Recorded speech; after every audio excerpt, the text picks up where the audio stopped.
This morning, I'm going to continue on. This will be the second portion of my Dynamator installation on a 948 A-Series engine, positive ground in a 1959 Bugeye Sprite.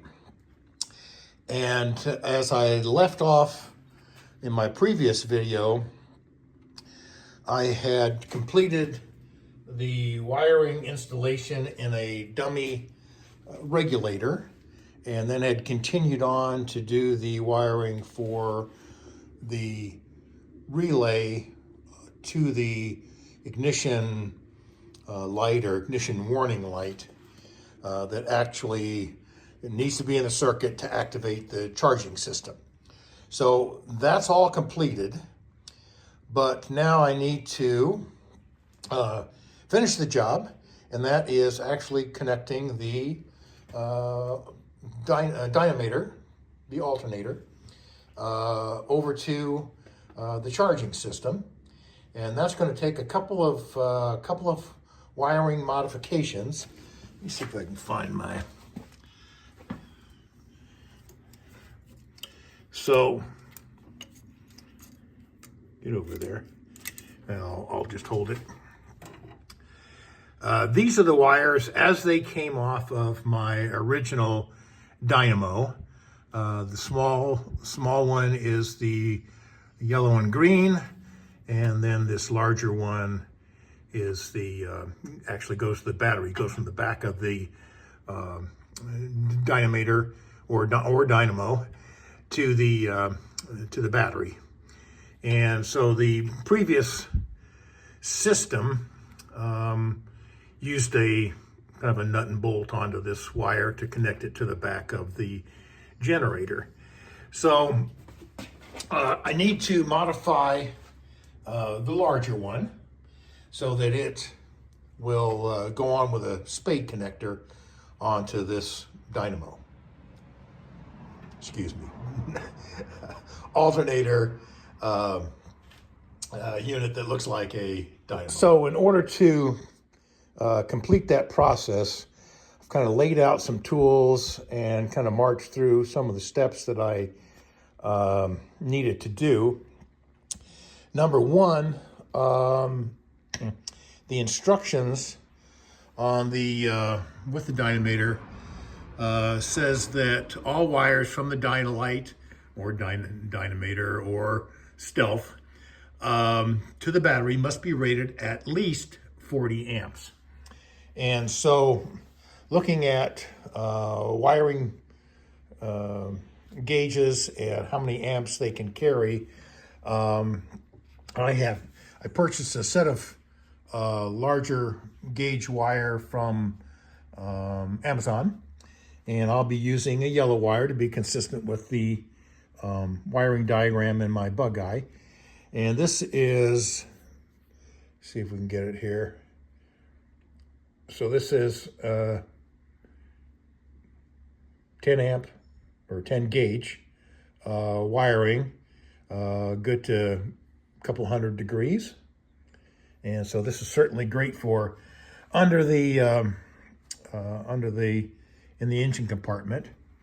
I have terminated one of them, the first end, with a yellow crimp connector.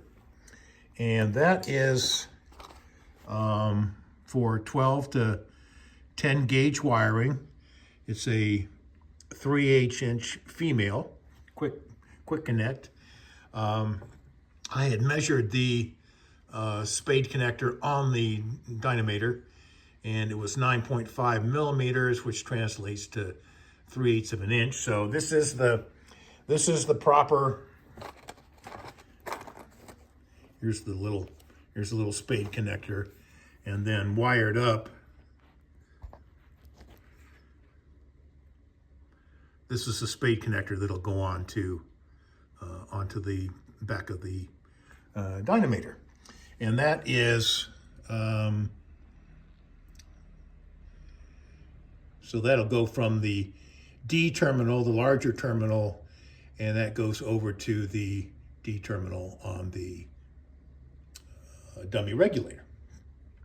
So that part has been completed, and let me get some of this out of the way, and I'll show you the other portion that caused a little bit of just a couple extra steps.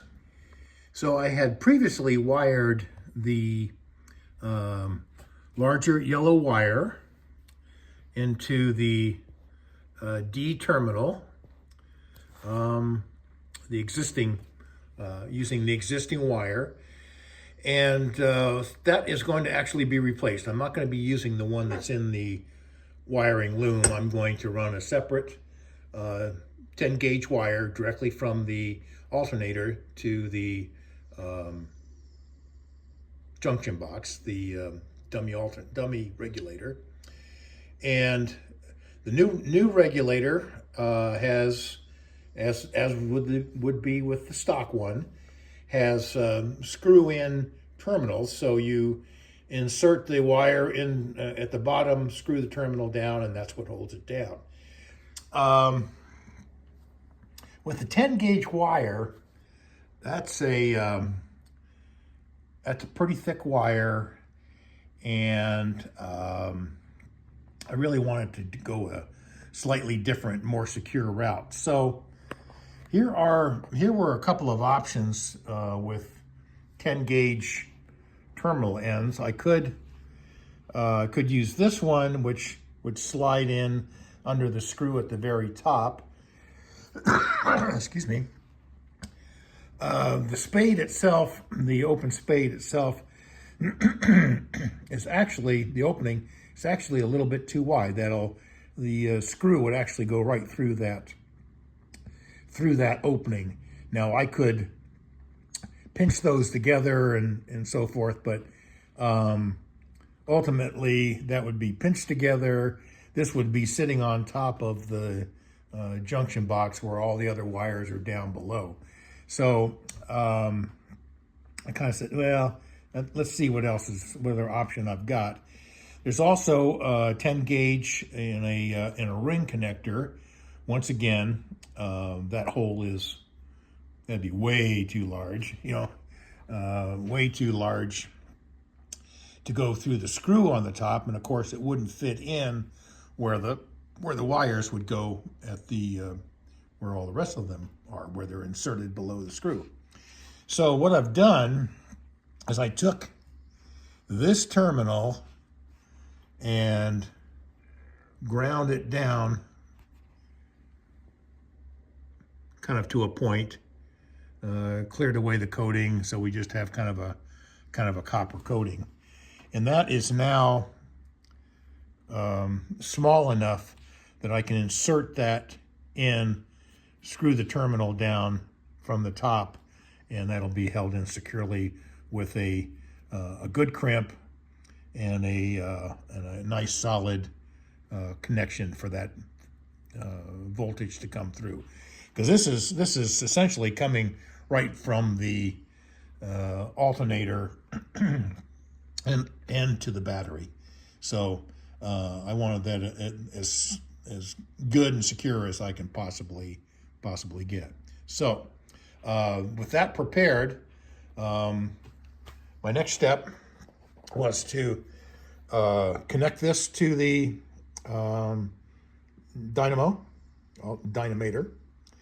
and then see how much cable I need. I got some of the yellow zip ties, and so I'm going to attach this to the Dynamator, zip tie it along the existing wiring harness until I get to the point where I can cut the wire, strip it, and affix the terminal. The connections have now been made to the Dynamator. The lower one, the yellow and green wire with the blue connector, that's, I think they just call it a field wire. Ultimately, that's the wire that's going to be going up to the ignition warning light. And then secondly, the the large yellow wire is connected to the, I think that's D terminal now, but that's the that's the wire that we're replacing. That's got the 10 gauge new wire going to be running directly from the dynamo up to the junction box. And so I've just, it's running along the wiring loom. We'll just zip tie it up. I've got yellow ones on there now. Maybe that's a little bit too conspicuous, but it was still keeping in keeping with the yellow colors, and just kind of routing that along with the wiring loom. Now this is the original wire that came from the dynamo, and what I just wanted to point out maybe here quickly, if I can get the other end here.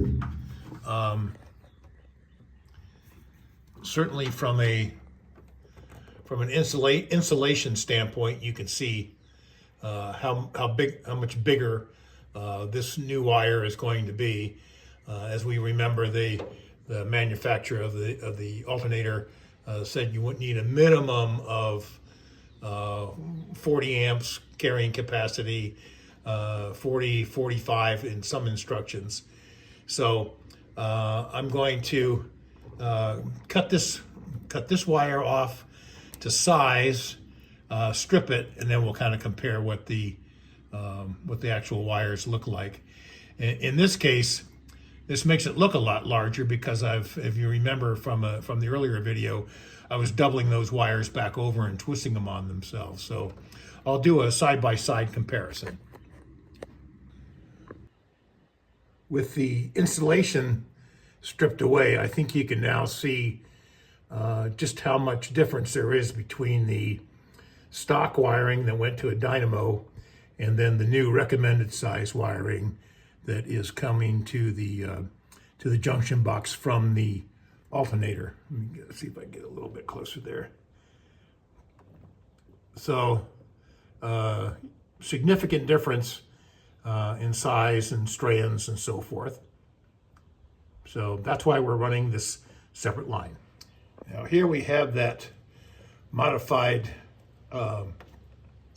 ring connector that I filed down to a, I'm not going to say to a point, but to a smaller solid piece, and then crimped it onto that 10 gauge wire. And so this should now be able to slip in where the underneath that screw terminal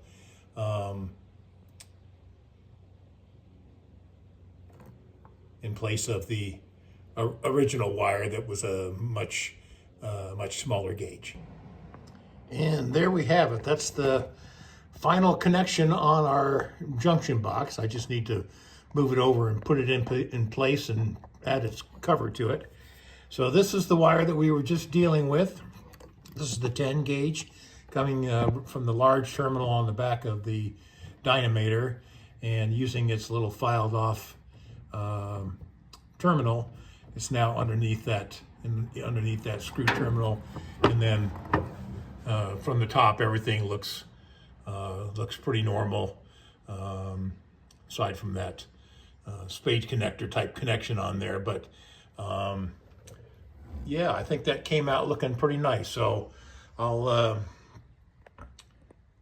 get the cover on and get that regulator in position. All right, so there we have. We've completed the installation and wiring of the Dynamator alternator for a positive ground Bugeye Sprite. And the next steps will be getting the ignition hooked up, starter hooked up, and we've got a clutch hydraulic line to get hooked up. We do have a remote bleeder up here in the engine bay, so that should go fairly quick. And I think at that point we're getting real close to getting this thing running and driving.